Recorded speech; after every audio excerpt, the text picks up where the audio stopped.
often asked, and you may even be some of the people who've asked, how come you're not showing us how to make the buttonholes? I show you how to mark them in all my shirt classes and everything, but I never demonstrate making a buttonhole, and that's because every machine has a different concept for making buttonholes. And some of them I really hate, and others are just okay. But I have yet to find a machine that makes a good buttonhole consistently. And here's the reason. They are either set up to do one of two things. If there are automatic buttonholers in your sewing machine, they're set up to either count the stitches or count the distance that it stitches.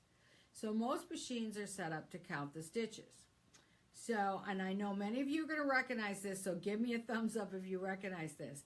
It stitches up the first side really nice, and it comes around the corner and something gets caught up, especially if you've got that long button holder attachment with the button in the back, and it gets caught up.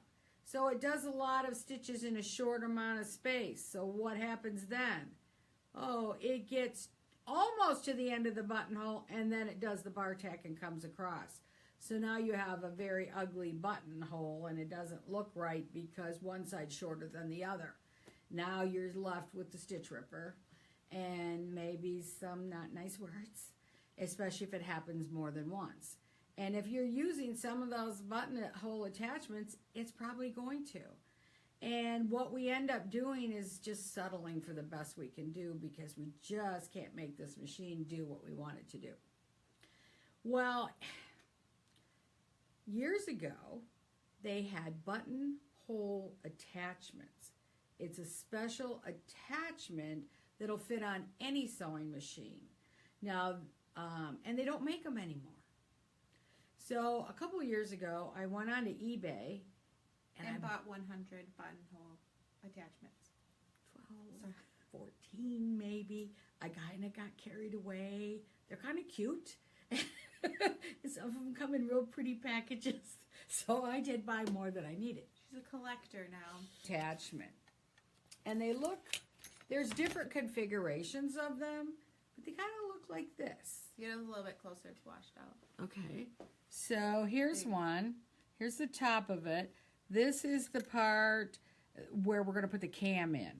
So there's buttonhole cams of all sizes and shapes that go in there. And the beauty of that is once the cam's in there, this apparatus will only stitch that shape in exactly that shape all the way around. You can go around that buttonhole 2-3 times if you want. I know my grandmother always went around 3 times with hers. And it'll always stay right in the exact same place. So once you get your buttonhole lined up and you put the needle down with this machine on there, you are going to have a perfect buttonhole all the way around.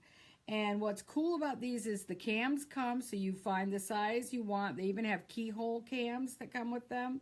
And then you can set on this machine, or on this attachment, the width of that buttonhole, so you can determine how wide you want it between the threads.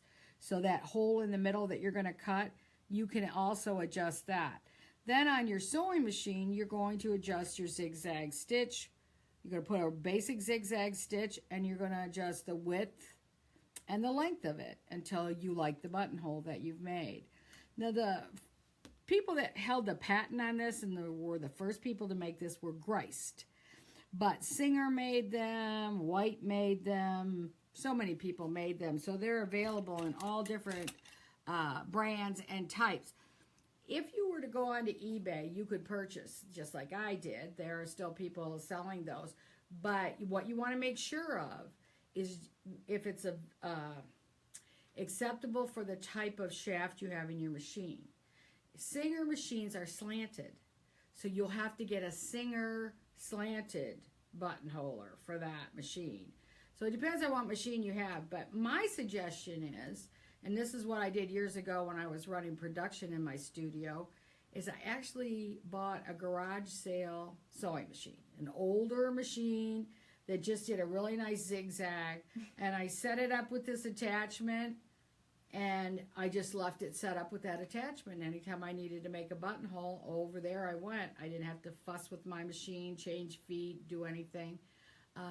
So I really enjoyed that. And if you're going to be making a lot of shirts and you want to make you're going to be making a lot of buttonholes, this might be an answer for you, unless you really are pleased with the buttonhole that's on your machine. Okay? Can you explain to them how to tell what kind of shaft they have on the machine, on their machine? It'll be within your manual. I'm going to tell you all singers, all the modern singers are slanted, and that's about the most I can do. I don't know all machines, Right. So, and all different makes, but the oldest machine to the newest machine, these things can fit on and work. However, let me show you, like this one is a little bit not quite as high as the other one, and that's where I had an issue with my modern machine. One of my machines, I went to put these on and it would not fit because the housing that comes down around where the needle comes out was way too low to the platform, to the base. There just wasn't enough room for me to get that attachment in there. So that's something to take into consideration, especially if you're going to do like I did and go out and get a $25 or $50 garage sale machine to do this on. Make sure that you've got lots of space in there. Out of the 200 you bought from eBay, did you have a favorite? The Greist. The Greist is my favorite, but not really. This one that I just showed you, the Singer, I used this for years on my old Futura machine. And it was funny because after that period, which was probably 60s to the early 70s or mid 70s, they came out with all these automatic buttonholers. You don't need this anymore. You just do your automatic. It's on there. You push the button. And so we kind of forgot these even existed. But then among good fashion sewers, the complaint comes up every time. I don't like the buttonhole. I'm frustrated with the buttonhole on my machine. I love everything about my machine, but I don't like the way it makes buttonholes. And then it occurred to me, well, wait a minute, I used to make beautiful buttonholes with those attachments. And so I went and bought 200, not really, maybe 12 or 14. 199. Lynn says, I have an old Janome low bar, but my button attachment does not have cams. Is the Greist a low bar? Oh, you're talking about the low and high shank. That really isn't a problem. That's not the issue. This hooks right on to your bar, just like any machine, any foot. You see where the screw goes through here? And this piece slides onto your needle bar. That bar that you screw, the screw is for tightening when you put a new needle in, that's where this goes. And that's all that operates it. The machine does the zigzag, and this somehow, I'm not an engineer. By magic. By magic, yeah. It just goes all the way around and does a perfect job every time.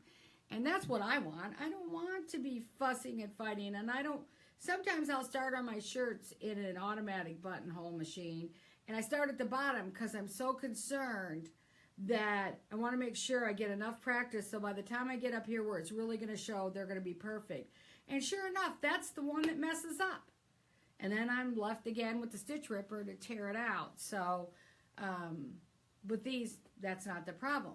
The difference is that a lot of your automatic buttonholes will be a rectangle shaped buttonhole.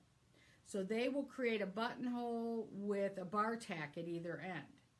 These are more of an oval shape. And I'm going to demonstrate it here in a minute, if that's okay with you. Well, is it okay with them? Would they like to see it? Of course. Let's get a thumbs up if you want to see her use one of her 200 buttonholers.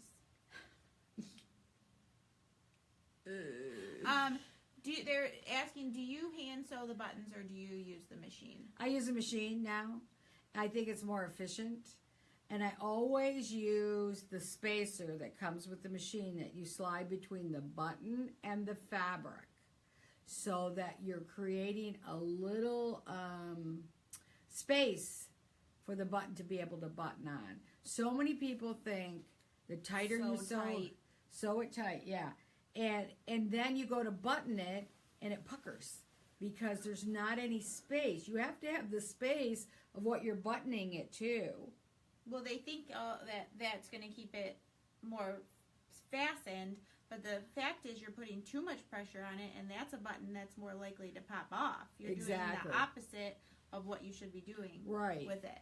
And some people will, do that, and then they wind the end of the thread underneath the button to create almost a shank, like on a shank button, so that it does lift up away from there, but you still have to sew it loosely. So even if you sew them on by hand, use a spacer under there just to lift it up enough that that button isn't smack tight against that fabric.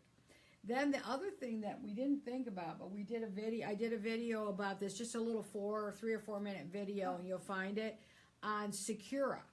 Secura is a thread that's been used in the industry for years, and it just came on the market about 2 years ago to the consumers.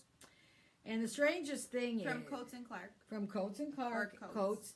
And it's not in the thread at Joann's or regular stores. They have it in the button aisle. So look for it in the button aisle. It's called Secura, but what happens is you sew your button on, whether it's by hand or by machine, and then you hit it with the steam from the iron, and the thread fuses to itself. Isn't that great? It doesn't fuse to the button or the fabric, just to itself. And now, if you've got an area where buttons are always popping off, whatever that might be, this is a great thread for that. For me, it's metal buttons. Metal buttons are beautiful, but they cut the thread. The more times you button and unbutton, the more that metal is rubbing against that thread. But this being fused together, it's going to take a lot longer and maybe never wear through that thread. So Secura is a great thread for sewing those buttons on. Yeah. And did we do that video on this page or on? Yeah. Okay. Yeah. So it's on the Islander page.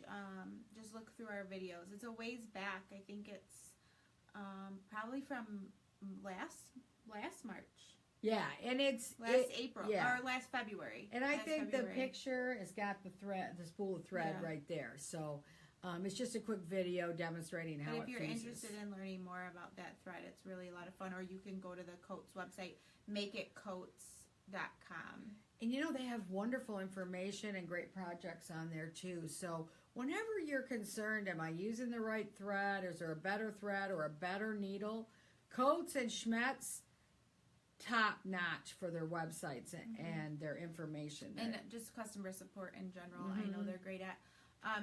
Leslie asked... Schmetz is a needle company, by the way, just in case.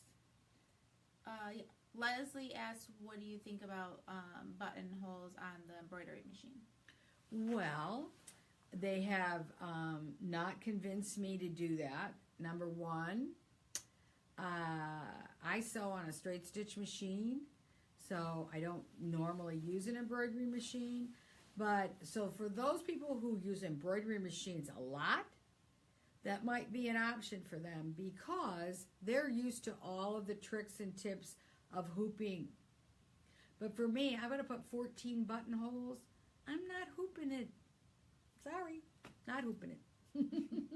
That's just a whole lot of work going outside of my normal routine because I don't normally embroider. So I don't know how easy it would be for someone to just... Who's very proficient at embroidery. It might be. And if it is, tell us. Tell us about it. Maybe it's a great tip for those with embroidery machines.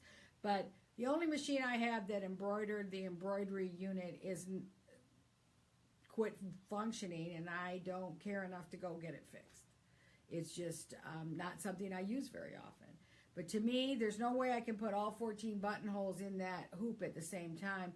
And when you see how easy this buttonhole machine works, you wouldn't want to go to all that trouble, I don't think. And they do want to see it. Okay. You were right. All right. Not that I thought they didn't, but... One more question, and then we'll move over to that demo for you guys. Melissa wants to know, when you were talking about putting the spacer when you sew the button on, what kind of spacer? She's asking. You know what? When we get up to demo this, I'll grab one and show you what it looks like. Okay? Okay. It's in the back. Yeah, and Mary has a question, but it might get answered when we do the demo. So Mary, if she doesn't answer it during the demo, I'll get back to you on that. Okay. So we're gonna move over to the machine. You're gonna grab that spacer. Yes. Okay. We don't have far to go today, guys, but I'm still gonna block you out for a second so that I don't give you motion sickness, or you don't have to look very closely at my pores. All right. So let's just okay, look. Janet's got her. You're gonna go over there. Yep. Squeeze by you here. All right. So get in focus. So here she's got her little machine here, and I'll show you how this is attached on the back here. This is a lot like the one she was showing you at first, the Singer one. This is the Greist. But this is the Greist. And Greist was the originator of this equipment. Now, just take a look at how cute these are. I mean, who could resist? Her collection? Look how cute this is. It looks like it was made by Barbie. It's like a space pod. Look at that. Yeah, that had to be 50s. That looks like a 50s style. Anyway, so this is what what some of them look like.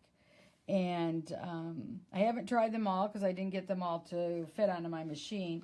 But you want to make sure if you're purchasing them online, you want to make sure they have all the cams. I don't know where you'd buy extra cams if they didn't come with the cams. And here, the older ones, the cams, this is what I learned on. The older cams, this is metal.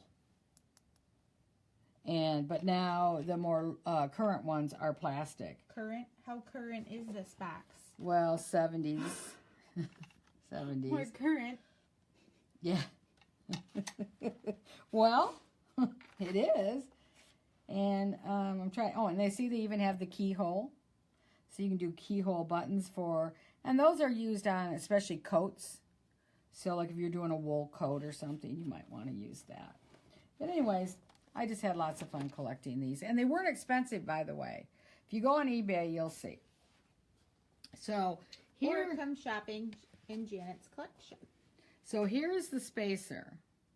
Am I holding that close enough?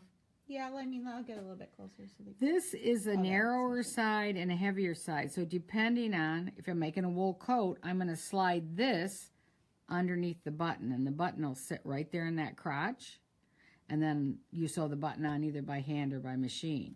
If I'm making a shirt or a blouse, I'm going to use this side because it's much thinner.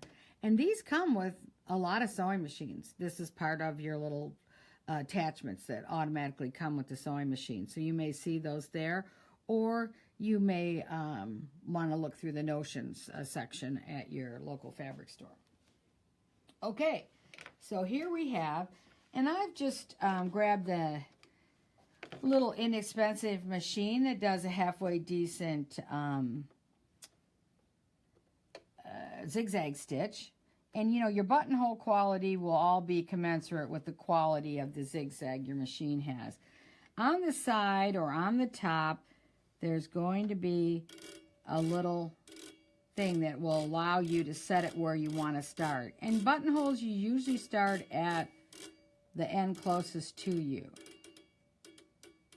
So I'm going to get that about centered. And then, do you see how, and I've told you before how I make really long lines in both directions to mark my buttonholes. And I've really exaggerated it here, but here's the reason why. You see how big this is, but I can still make sure I'm lining it up because I can see there's a little mark right here, so I want that right on that line. So I know I'm lined up exactly where I want to be, and that's pretty close. Okay, so now it's hands-free. I do nothing but push down on the pedal. And I usually go around twice. But like I said, my grandmother always went around 3 times. So it's, you'll practice. So there we have our buttonhole. And you see every time it'll be exactly like that. I didn't have to touch a thing. I'm just pushing the pedal down. In this case, I got the machine up on the table, so I'm pushing the pedal down with my hand. And actually, I prefer that method of making buttonholes and sewing buttons on. I prefer to stand and I've got a, I don't know, better command or better visual of what I'm doing. But that's a beautiful buttonhole. It's every bit as good as any automatic buttonhole, but I know it's never going to catch up. I know it's going to go around the circle every single time. So it's just that easy. Okay, I hope you like that. All right, we're still here. Didn't lose you. Just getting back in position. Oh, gotta turn it around. Lost my thing. Ah, there we are. We're back. So, any questions on that? Okay, yes. So, Mary's question was, how do you prevent the fabric from fraying in the middle of the buttonhole when you cut them open? Grab that fray check. It's right around the corner. It's sitting on the top of the table. I always use fray check. Fray check is a little clear liquid. Comes in a small bottle. That's why I'm doing this. It was just sitting right there. I just used it. Is that on the ironing table? Yeah. And what it does is it seals. It just seals the threads. So I run a bead of that right down the center of every buttonhole and let it dry before I cut it. Now, years ago, fray check had some issues, and on some fabrics, it would leave kind of a stain or a dark mark. It doesn't, I've not experienced that, not even once, since the newer formulas, the last 15 years, I'd say. So it's a great little helper for stopping runs in fabrics as well. I seal sometimes the edge of a serging with it. So whatever, but it just takes all the fibers that are right there where you put that drop and makes them one, kind of. And it doesn't wash out, so it'll stay there and it'll seal that. So that's how I do it. Sorry, the camera's out. What happened? It's just out of position after Oh. moving it over to the... Okay. You can keep talking. Oh, I'm crooked. I know. It's not having a problem. You are crooked. You said it, not me. Good enough. See? You did have wine. Who else had wine at lunch without me? We ate together. We had salad and chicken fried rice. And I had iced tea. Honest. Fermented? I think I'd probably be a lot sillier if I didn't have wine for lunch. Melissa is saying you draw lines on the fabric, question mark, with chalk, question mark. So maybe give her a little... Okay. I think this is the best tool to use. It's called the Chalkener. Now, you'll have seen other brands that you can buy in your basic store. The problem with the other brands I've found is they aren't engineered as well. This has a very fine little wheel down here with tiny little points. And when you draw that line, it leaves a nice fine line. I don't want a thick line because then I'm guessing exactly where I want to be. But if I have a thin line, so that's why these are so great. These are imported out of Japan, and there's a few people in the country that carry them, including myself. They come in 4 colors, and they last forever. I've got one that I've had for 15 years, and it's still going strong. So it's a wonderful little tool. But before you buy the inexpensive one from the chain store, consider this, because you'll be replacing that one. You will not have to replace this one. And you can even purchase refills should you use all the chalk, which will take you a very, very long time. So it comes in pink, blue, yellow, and white. And we have them on our site. It's called a Chalkener. And like Janet said, it's on our site under Notions. I've also used the gel pens, but the gel pens are not always recommended for the surface of the fabric. They might leave a little white line. Also, tailor's chalk. I don't use that to mark my buttonholes anymore either because I ruined a beautiful hand-dyed silk jacket that I was making by using the tailor's chalk. Yes, she just said, I just bought chalk and it's a pain. Yeah, the tailor's chalk is more like a soapy stuff, but it left a grease mark on my silk.